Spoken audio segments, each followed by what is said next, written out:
है आप सभी का सीएनबीसी आवाज पर। आप देख रहे हैं स्टॉक 2020 का मुकाबला। नीरज और मैं मिलकर आपको बताएंगे 20 आइडियाज जो आज के बाजार में भी आपको कमाई कराकर देने का दमखम रखते हैं। लेकिन देखिए पिच रिपोर्ट अच्छी नहीं है, 100 अंक नीचे जाकर डाउन ने समाप्ति दी है और एक बार तो इंट्राडे में कल 18,000 का इंपॉर्टेंट साइकोलॉजिकल स्तर भी डाउन ने तोड़ा। उसके बाद आखिरी आधे घंटे में जरूर थोड़ी रिकवरी देखने को मिली, लेकिन फिर भी देखिए 100 अंक नीचे जाकर डाउन ने समाप्ति दी। और यूरोप के बाजारों में भी तेज गिरावट देखने को मिली, खुले मजबूत, उसके बाद फिसले। एसडीएक्स निफ्टी भी संकेत दे रहा है आज भारतीय बाजारों में एक गैप डाउन ओपनिंग हो सकती है। डोनाल्ड ट्रंप का डर सबको सता रहा है नीरज। और आप देखिए कच्चे तेल में तो गिरावट है ही, नेगेटिव संकेत हैं वहां से ग्लोबल मार्केट्स के लिए, और सोने में तेजी देखने को मिल रही है।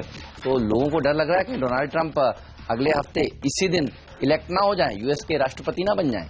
बिल्कुल, और कम से कम 9 तारीख तक तो अब ये तय हो गया कि बाजार के लिए बिल्कुल जान अटकी रहेगी कि ट्रंप जीतेंगे कि नहीं। और जिस तरीके से लीड लिया है पिछले 5-6 दिनों में 10 पॉइंट की लीड, मतलब अपनी रिकवरी करना, उसके लिए 1 पॉइंट की लीड कल के लेटेस्ट पोल में, ये बहुत सिग्निफिकेंट है। इसलिए अब डर बना हुआ, इसलिए गोल्ड देखिए $1300 के आसपास पहुंच गया। तो बाजारों के लिए एक दिक्कत या चिंता या कहें असमंजस की स्थिति है। कई इवेंट लाइंड अप है। फेड की बैठक क्या नतीजे आएंगे, उससे पता लगेगा कि बढ़ेंगे कि नहीं बढ़ेंगे। उसके अलावा 30 तारीख को ओपेक की बैठक भी रखी हुई है। तो ये जो पूरा इवेंट लाइंड अप है, इसकी वजह से बाजार कम से कम 9 तारीख तक तो बहुत मुश्किल में है। मुझे लगता है एफआईआई इसीलिए देखिए सोच रहे हैं जहां जहां मुनाफा हो रहा है ना उसको वसूल लेते हैं।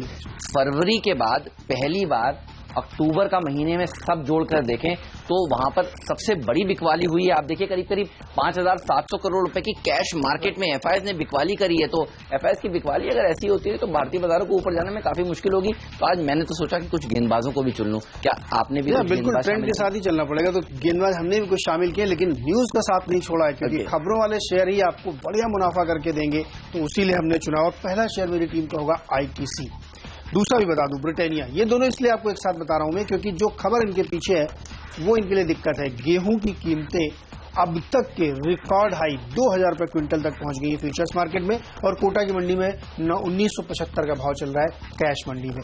ये बहुत सिग्निफिकेंट है क्योंकि रॉ मटेरियल जो बिस्किट्स में, ब्रेड में, पेस्ट्रीज में, तमाम सारी चीजों में ये इस्तेमाल होता है, उसकी वजह से बहुत दिक्कत आएगी इन कंपनियों के लिए आगे जाते हुए। और वैसे ही आपने देखा होगा कि एफएमसीजी की ग्रोथ बहुत शानदार नहीं रही है, डिस्पाइट कि मानसून बहुत बढ़िया था। और अब ये खबर जो है कम से कम आईटीसी और ब्रिटानिया को परेशान करेगी। और चूंकि मार्केट का मूड अच्छा नहीं है, इसलिए ऐसी खबरें हमेशा नेगेटिव इंपैक्ट डालती है। तो सेलेक्टर्स को लगता है कि आईटीसी में शॉर्ट करके आपको चलना चाहिए। 225 के आसपास का इसके लिए आपका लक्ष्य होना चाहिए। और ब्रिटानिया में भी 3330 के आसपास ये ट्रेड कर रहा है। 3390 के आसपास का, 2290 के आसपास का लक्ष्य लेते हुए इसमें भी बिकवाली करके। ओके, तो मैं खरीदारी के साथ ही आज चलना चाहूंगा। और मुझे लगता ये है नीरज की घरेलू फ्रंट पर अगर सबसे बड़ा कदम सरकार उठा रही है तो वो रिफॉर्म्स के फ्रंट पर उठा रही है। और जीएसटी जैसे मुद्दे के ऊपर हर बैठक में जिस तरह से एक कदम और आगे सरकार बढ़ जाती है, आज फिर से आपकी नजर होनी चाहिए लॉजिस्टिक्स स्टॉक्स पर, गति पर और स्नोमैन लॉजिस्टिक्स पर। देखिए जीएसटी काउंसिल की जो तीसरी और महत्वपूर्ण बैठक है वो 2 दिन की बैठक है और वो कल से शुरू होने वाली है। और इस बार माना जा रहा है कि इस बैठक में रेट्स के ऊपर सहमति बन जाएगी। आपको याद होगा पिछली बैठक में स्लैब्स के ऊपर सहमति बन गई थी कि 4 स्लैब्स होंगे, 6%, 12%, 18% और अधिकतम 26% का स्लैब होगा अलग अलग प्रोडक्ट्स और सर्विसेज के ऊपर। तो लगता यही है कि ये सहमति अगर बनेगी तो लॉजिस्टिक्स स्टॉक्स में आज तेजी हो सकती है सेकंड हाफ में। अगर सेकंड हाफ में यूएस के डाउ फ्यूचर्स आपको मजबूती की तरफ इशारा करते हैं और अगर यूरोप के बाजारों में सुधार देखने को मिलता है तो आपको लॉजिस्टिक्स स्टॉक्स पर दाव लगाना चाहिए, क्योंकि कल सुबह हम आपको यही बता रहे होंगे कि घरेलू फ्रंट पर सबसे बड़ा जो इवेंट है वो दरअसल जीएसटी है। तो इन दोनों शेयरों पर रखिए नजर। 69 का टारगेट स्नोमैन के लिए आज के लिए सिलेक्टर्स दे रहे हैं और गति में 153 तक के टारगेट्स देखने को मिल सकते हैं। तो 2 बल्लेबाजों के साथ मैंने शुरुआत करी, हालांकि गेंदबाज आने वाले हैं आगे, लेकिन आपका अगला शेयर बताएं। अगला शेयर बल्लेबाजी को होगा डाबर। ये भी एफएमसीजी कंपनी है लेकिन इसमें बाई साइड में है। उसकी वजह यह है कि अब तक अफ्रीका में गोदरेज कंज्यूमर एक्सपोर्ट कर रहा था, अब डाबर भी वहाँ के जो हेयर क्रीम बिजनेस और हेयर केयर बिजनेस है उसको खरीद रहे हैं सीटीएल ग्रुप अफ्रीका से। सेक्टर्स को ऐसा लगता है कि डाबर जिस तरीके से अब एक्सपेंड कर रहा है, बड़े मोड में आ गया है, तो एफएमसीजी के लिए ग्रोथ का ट्रिगर ये होता है कि उसका वॉल्यूम कितना जनरेट होता है, क्योंकि मार्जिन तो बहुत थोड़ा होता है लेकिन वॉल्यूम जितना ज्यादा होगा उतना फायदा। और जिस तरीके से एक्सपेंड कर रहे हैं अफ्रीका में, इस खबर से सिलेक्टर्स लगता है कि पॉजिटिव है। 305 के लक्ष्य के साथ खरीदारी करें, 287 पे स्टॉप लॉस है। तो डाबर का तीसरा बड़ा एक्विजिशन अफ्रीका में, तो अफ्रीका के बाजारों में भी कंपटीशन इंडियन कंपनीज देने वाली नहीं है साफ तौर पर। मेरे सिलेक्टर्स को लगता है कि सिगरेट कंपनियों के ऊपर भी आपकी नजर होनी चाहिए। देखिए आईटीसी के नतीजे आपको याद है किस तरह के आए थे। सिगरेट सेगमेंट ने अच्छा प्रदर्शन दिखाया था। कल वीएसटी इंडस्ट्रीज के नतीजे आए। ये वो कंपनी है जिसमें राधाकृष्ण दमानी जी करीब 24% हिस्सेदारी रखते हैं। और आज में सिलेक्टर्स को लगता है गोल्डन टबैको के ऊपर आपकी नजर इसलिए भी होनी चाहिए क्योंकि एक तो सिगरेट कारोबार देखिए अच्छा कर ही रहा है। यहाँ पर सरकार की तरफ से कई तरह के सेसेस लगाए गए हैं और इस बार भी जिस तरह से बात चल रही थी पिछली जीएसटी की बैठक में कि हो सकता है एक सिन टैक्स लगा दिया जाए, लेकिन उसका विरोध हुआ है इंडस्ट्री की तरफ से भी और बाजार की तरफ से भी। और समझ में ये आ रहा है कि अगर सरकार इस तरह का बड़ा सिन टैक्स नहीं लगाती है तो इन कंपनियों के लिए एक बहुत अच्छी खबर मानी जाएगी। आज के दिन यहाँ पर तेजी होगी तो जीएसटी से रिलेटेड है ये शेयर भी, जो सबसे बड़ा ट्रिगर है भारतीय बाजारों के लिए। कम से कम रिफॉर्म्स के फ्रंट पर 65-50 तक के टारगेट्स देखने को मिल सकते हैं। 62 का एक स्टॉप लॉस पे आपको रख लेना चाहिए। अगला स्टॉक होगा एमसीएक्स। और अब चलिए वो इंतजार आपका खत्म हुआ। एक्सचेंज की ओर से खबर ये है कि 1 महीने के अंदर गोल्ड की ऑप्शन ट्रेडिंग ये शुरू कर देंगे, जिसको हाल में सितंबर लास्ट में सेबी ने मंजूरी दी है जब से वो कमोडिटी एक्सचेंज उनके हाथ में आया है। तो ये खबर इसलिए बड़ा पॉजिटिव है क्योंकि इन एक्सचेंजेस का जो पूरा मॉडल रेवेन्यू का वो वॉल्यूम पे होता है और वॉल्यूम काफी गिर गया था क्योंकि केवल फ्यूचर्स ट्रेड होते हैं। अब ऑप्शंस ट्रेडिंग की वजह से ज्यादा लिक्विडिटी होगी, ज्यादा पार्टिसिपेशन होगा और एक्सचेंज को फायदा होगा। तो with in a month gold का ऑप्शन आपके सामने अवेलेबल होगा।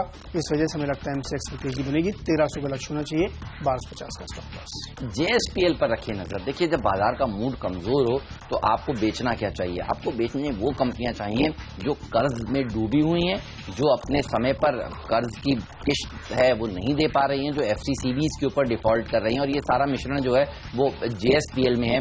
और आप देखिए जिस तरह से आज सुबह सुबह खबर आई है कि डब्ल्यूटीओ के 6 मेंबर्स ने आपत्ति जताई है भारत के ऊपर, जिस तरह से भारत ने एंटी डंपिंग ड्यूटी लगाई है स्टील और मेटल प्रोडक्ट्स के ऊपर। देखिए अगर भारत दबाव में आता है और इन ड्यूटीज में रियायत करता है या फिर ये भी कह देता है स्टेटमेंट के तौर पर कि आगे चलकर इसको और नहीं बढ़ाया जाएगा, आपको याद होगा एमआईपी की जो मियाद है वो बढ़ा दी गई थी। और आप देखिए चाइना इस पूरे के पूरे जत्थे को लीड कर रहा है।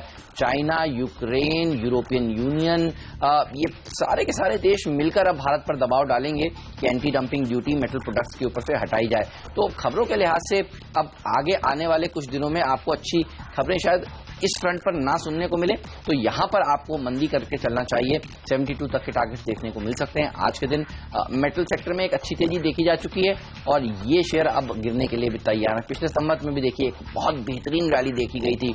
मुनाफा जहां हो रहा है वहां एफआईज मुनाफा वसूल कर रहे हैं, ट्रेडर्स वसूल कर रहे हैं। डोनाल्ड ट्रंप के जीतने की जिस तरह से डर लग रहा है बाजार को, तो मुनाफा एक बार टेबल से हटा लेना शायद सही होगा। इस लिहाज से भी यहाँ पर खरीदार शायद ना मिले, तो इस पर आपको ध्यान रखना चाहिए मंदी की तरफ। अगला स्टॉक होगा मोल्टेक पैकेजिंग। इसके नतीजे आए हैं, बहुत बेहतरीन थे, लेकिन नतीजों के बाद जो कॉन्फ्रेंस कॉल करी एनालिस्टों के साथ वो बड़ी सिग्निफिकेंट थी। और सेलेक्टर्स को लगता है कि जो गाइडेंस कंपनी ने दिया है अब तक की 20-22% की ग्रोथ थी, वो उससे ज़्यादा की सस्टेन्ड ग्रोथ की बात मैनेजमेंट कर रहा है, कंटिन्यूएशन में रहेगी। साथ ही जो तमाम एफएमसीजी कंपनियां हैं, नेस्ले है, मॉन्डलीज है, एचयूएल है, ये सारे इनके संपर्क में है। एक खास तौर पे एक प्लांट भी लगा रहे हैं ये नेस्ले की पैकेजिंग के लिए, जो इनसे अप्रोच किया गया है। तो सेलेक्टर्स को लगता है कि जो गाइडेंस और जो एनालिस्ट मीट के बाद रिपोर्ट निकल के आ रही है वो बहुत पॉजिटिव है। मोल्टेक में एक तेजी आज बनती हुई दिखेगी। 245 का लक्ष्य होना चाहिए, 221 पे स्टॉप लॉस। गार्डन सिल्क जैसी कंपनियां भी अच्छा प्रदर्शन आज के दिन दिखा सकती हैं। छोटी मझौली कंपनियों के ऊपर आपकी नजर होनी चाहिए। यहाँ पर खरीदारी करने की राय इसलिए भी निकल कर आ रही है, देखिए क्योंकि टेक्सटाइल सेक्टर की तरफ से अच्छा प्रदर्शन देखने को मिला है।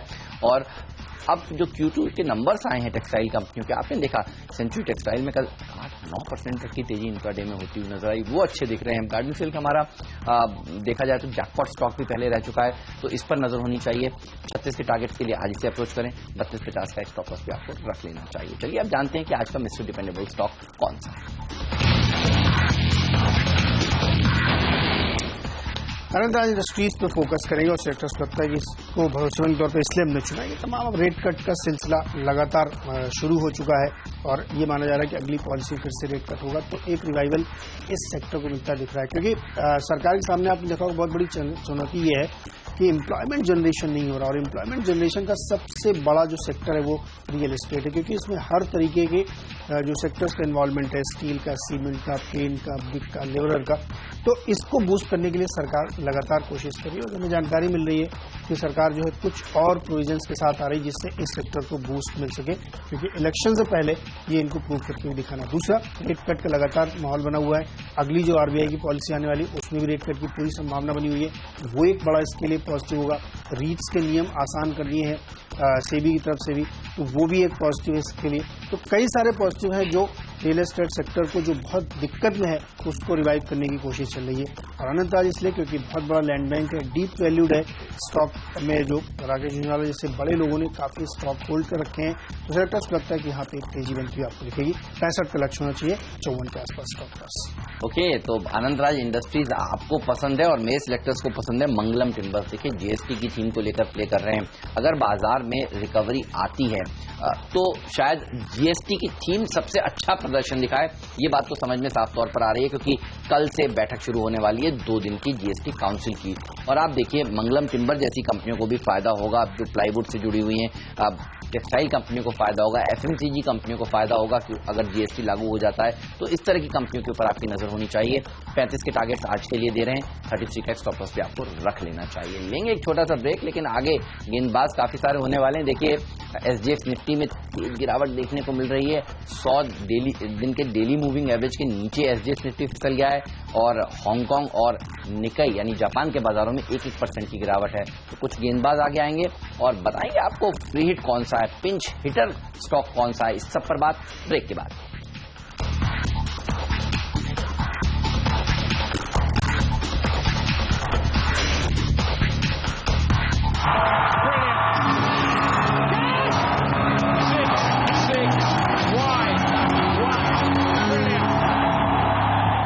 एक बार फिर से स्वागत है आपका स्टॉक 20 में। और कमजोर बाजार दिख रहा है लगातार। चलिए अगला स्टॉक आपको बताता हूँ, इन्फोसिस मेरी टीम का अगला शेयर, और यहाँ पे शॉर्ट करने की सलाह है। वजह यह है कि जिस तरीके से अमेरिका में अब तस्वीर बदल रही है, डोनाल्ड ट्रंप के जीतने की संभावनाएं बढ़ने, क्योंकि लीड ले रहे हैं वो, हालांकि अभी 9 तारीख को ही पता चलेगा फाइनल। उससे लगता है कि आईटी स्टॉक्स कमजोर हो गए, क्योंकि उनका ऑन रिकॉर्ड ये स्टेटमेंट है कि वो अपने लोकल लोगों को नौकरी ज्यादा प्रेफर करेंगे, वीजा कम हो सकते हैं, तो वो दिक्कत बनेगी आईटी कंपनीज के लिए। इन्फोसिस में शॉर्ट की सलाह होगी, 970 के लक्ष्य के साथ इसमें बिकवाली करें और 995 के स्टॉप लॉस। और इसी लॉजिक पर हम टेक महिंद्रा को शॉर्ट करने की सलाह दे रहे हैं। नीरज, हमारे सिलेक्टर्स का भी यही मानना है। और आप देखिए इन्फोसिस कल 52 हफ्ते के निचले स्तर पर पहुंच गया, टीसीएस में गिरावट देखने को मिली, आईटी सेक्टर 52 वीक लोज पर हो तो मुश्किल की बात है। और अभी एक हफ्ता पूरा बाकी है। आप देखिए अगले बुधवार को इसी समय हमारे पास रुझान आना शुरू हो जाएंगे कि अमेरिका में राष्ट्रपति कौन बन रहे हैं, तो कम से कम ये ट्रेड अगले 5 दिन तक तो वैलिड है। तो यहाँ पर आप बेचकर चल सकते हैं, पोजिशनल ट्रेड भी ले सकते हैं। आज के दिन यहाँ पर गिरावट देखने को मिलेगी, जिस तरह से एसजीएक्स निफ्टी काफी कमजोर है। आगे भी गेंदबाज है, बल्लेबाज। एक और गेंदबाज होगा आईसीआईसीआई बैंक। हेमंत, ये बहुत बढ़िया रैली के बाद कल इसका एक जो थ्रेशोल्ड लेवल था वो थोड़ा सा ब्रेक हुआ है। पूरी तरीके से चार्ट पैटर्न पे ये कॉल डिपेंडेंट है। अगर ये आज जैसे गैप डाउन होता है और ये और नीचे आ जाता है तो सेक्टर लगता है बहुत कमजोर होगा। 265 के नीचे अगर ये गया तो ये 245 का लक्ष्य जरूर हासिल करेगा। तो फिलहाल ट्रेडिंग के लिहाज से शॉर्ट करके चलिए। आज के लिए लक्ष्य 263 के आसपास है। देखिए मेटल शेयर ने जबरदस्त तेजी दिखाई है और अब यहाँ पर मुनाफा वसूली देखने को मिलेगी। कल के दिन हमने आपसे कहा था कि मेटल शेयरों में तेजी बनेगी। देखिए तेजी बनी है, लेकिन अब आज जिस तरह से ग्लोबल संकेत कमजोर हैं, खास तौर पर यूरोप के मार्केट्स में गिरावट है, यूएस में गिरावट है, और डोनाल्ड ट्रंप के जीतने की अनुमान जिस तरह से और ज्यादा प्रबल होते जा रहे हैं, आज टाटा स्टील जैसे शेयरों में गिरावट देखने को मिल सकती है। यहाँ पर आप इंट्राडे में शॉर्ट पोजीशंस बना सकते हैं। इस सेक्टर्स को लगता है कि जो कंफ्यूजन है ग्लोबल मार्केट्स में वो आज घरेलू बाजारों में भी दिखेगा। कमोडिटीज में शायद 408 तक के लेवल्स देखने को मिलेंगे, 420-21 के आसपास एक स्टॉप लॉस पे आपको रख लेना चाहिए। लेकिन आइए अब जानते हैं आज का फ्री हिट शेयर कौन सा है।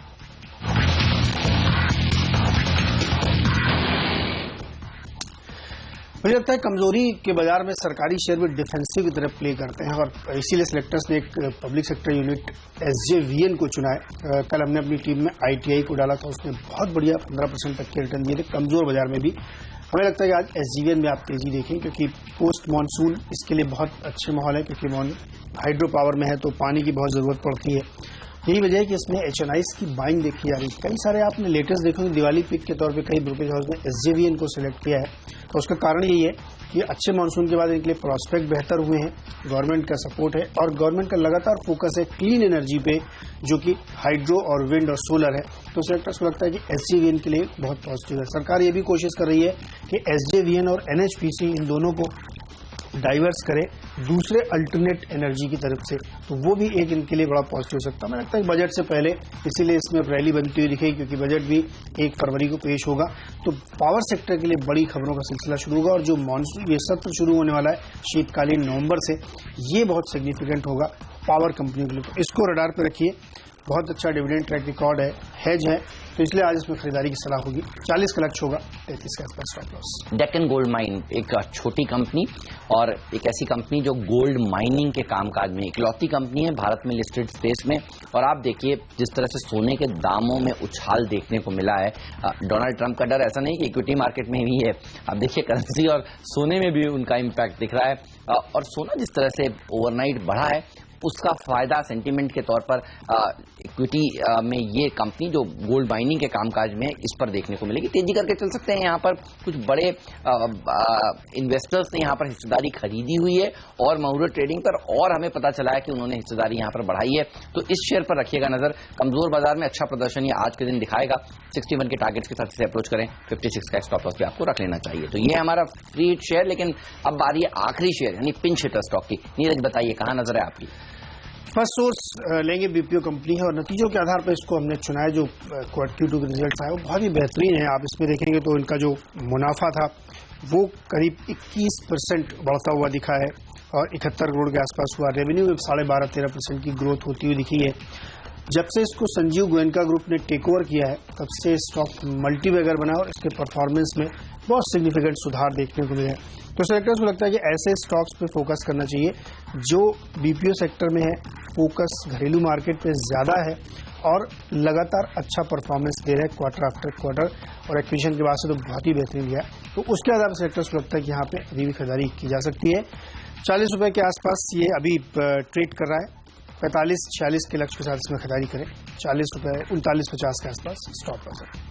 गेंदबाज है आज Neeraj for change pinch hitter में और वो होगा HDIL। आज हाई बीटा शेयरों में कमजोरी देखने को मिलेगी और हमारे सिलेक्टर्स का मानना है कि बड़ी कर्ज वाली कंपनियां ज्यादा तेजी से पिटती हैं।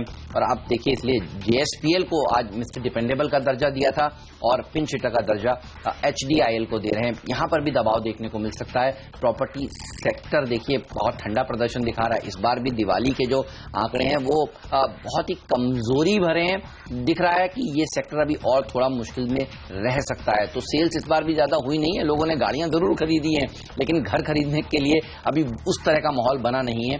78 तक के टारगेट्स देखने को मिल सकते हैं। 80 का एक स्टॉप लॉस भी आपको रख लेना चाहिए। तो ये है हमारा आज का पिंच हिटर स्टॉक। वक्त है ब्रेक का। ब्रेक के बाद हम आपको बताएंगे कि आज कैप्टन चॉइस कौन सा और क्विक रिकैप भी देंगे दोनों ही टीम्स का।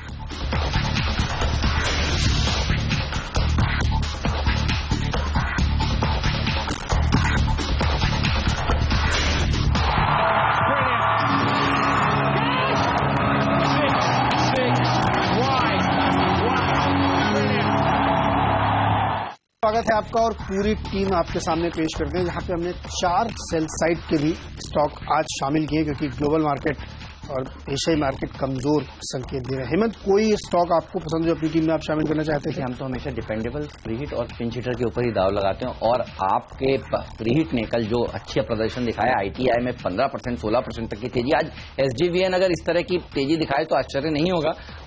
SJVN वैसे भी हमारे सिलेक्टर्स का भी फेवरेट शेयर रह चुका है पहले। 40 के टारगेट जो आप दे रहे हैं वो अचीवेबल लगते हैं। मेरी टीम पर नजर डालकर बताइए आपको एक शेयर सबसे अच्छा कौन सा लगता है? सेल साइड में जाएंगे और टाटा स्टील मुझे सही लग रहा है क्योंकि इसमें एक तो WTO वाला विवाद आ गया है, दूसरा टाटा ग्रुप में अपने में मुश्किल चल रही है और तीसरा ग्लोबल मार्केट जिस तरीके से कमजोर है और कल ये 3% उछला था तो आज इसमें अच्छी प्रॉफिट बुकिंग देखने को मिलेगी। हमें लगता है कि आज एक बढ़िया शॉर्ट कैंडिडेट है। 408 का लक्ष्य आसानी से अचीव होता हुआ दिखेगा। पूरी टीम पे अपनी नजर डालते हैं और यहाँ पे पूरी तरीके से मेरा खरीदारी पे आज फोकस नहीं है। यहाँ पे कुछ सेल साइड के स्टॉक्स पे हमने रखे हैं। आईटीसी, ब्रिटानिया, व्हीट महंगा होने की वजह से इसमें कमजोरी देखने को मिलेगी। इन्फोसिस और आईसीआईसीआई बैंक दो और शॉर्ट के खिलाड़ी होंगे क्योंकि ग्लोबल मार्केट काफी कमजोर दिख रहा है, खासतौर पे आईटी शेयरों के लिए। लेकिन डाबर ने अफ्रीका में एक्विजिशन किया है, वो इसके लिए पॉजिटिव है। एमसीएक्स में गोल्ड का options with in a month शुरू होगा, वो पॉजिटिव है। बोल्टेक पैकेजिंग ने अपने जो नतीजों के बाद गाइडेंस दिया है वो बहुत इंप्रूव किया है, तो वहां पे एक तेजी बन सकती है। अनंतराज में कई सारे मल्टीपल ट्रिगर हैं, इसलिए वहां पे खरीदारी करिए। और फर्स्ट सोर्स नतीजे बहुत बेहतरीन पेश किए, इसलिए इसके सेलेक्टर्स को लगता है कि एक खरीदारी बनती है। और एसजेवीएल सरकारी क्षेत्र में लगता है कमजोरी के बाजार में ये भी एक हेज होते हैं, तो यहाँ पे भी खरीदारी बनती है। 4 गेंदबाज हमारी टीम में भी हैं और 6 बल्लेबाजों को आज शामिल किया है। ग्लोबल मार्केट्स में जिस तरह से अनिश्चितता देखने को मिल रही है, आज गेंदबाजों को भी मौका दिया गया है। लेकिन आप देखिए, सबसे बड़ा ट्रिगर घरेलू बाजारों के लिए हो सकता है जीएसटी काउंसिल की तीसरी बैठक, जो 2 दिन की है, जो कल से शुरू होने वाली है।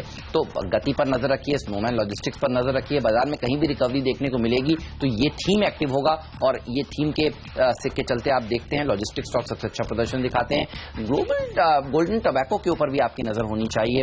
अगर सरकार ये फैसला ले लेती है कि अतिरिक्त सिन टैक्स नहीं लगाया जाएगा सिगरेट पर, अल्कोहल पर, लग्जरी गाड़ियों के ऊपर, तो फिर ये राहत की बात होगी सिगरेट कंपनियों के लिए। और वॉल्यूम ग्रोथ तो आपने देखा ही है आईटीसी की किस तरह से देखने को मिली और दूसरी वीएसटी इंडस्ट्रीज जैसी कंपनियों की किस तरह से देखने को मिली है। तो यहां पर रखिए नजर। जेएसपीएल में दबाव देखने को मिल सकता है। देखिए, मेटल्स आज शायद पिट सकते हैं, ग्लोबल मार्केट्स के साथ ये जनरली चलते हैं और ग्लोबल मार्केट्स की तस्वीर अच्छी नहीं दिख रही है। टाटा स्टील पर भी इसलिए बिकवाली करने की राय में सिलेक्टर्स की तरफ से निकल कर आई है। डोनाल्ड ट्रंप का डर जो है वो आज भी हावी रहने वाला है मार्केट्स के ऊपर। और आप देखिए, इसीलिए आज आईटी कंपनियों के ऊपर बेरिश हुए हैं मेरे सिलेक्टर्स। टेक महिंद्रा पर रखिए नजर, यहां पर प्रेशर देखने को मिल सकता है। गार्डन सिल्क जैसे शेयर अच्छा प्रदर्शन दिखाएंगे। मंगलम टिम्बर्स में अच्छी तेजी देखने को मिल सकती है। जीएसटी का प्ले ये भी है। और सोने में जिस तरह से अच्छी रैली देखने को मिली है ओवरनाइट, क्योंकि डर है कहीं डोनाल्ड ट्रंप जीत ना जाए इस बार अमेरिका में। आप देखिए, डेक्कन गोल्ड माइन जैसे स्टॉक्स अच्छा प्रदर्शन दिखा सकते हैं। एचडीआईएल में हालांकि मेरे सिलेक्टर्स कह रहे हैं बेचकर आज चलना चाहिए। इस नोट पर लेंगे एक छोटा सा ब्रेक, कहीं मत जाइए, बने रहिए सीएनबीसी आवाज के साथ। ब्रेक के बाद एक्सपर्ट्स का दमदार पैनल हमारे साथ जुड़ेगा, तो बनाएगा आज के लिए आपकी ट्रेडिंग।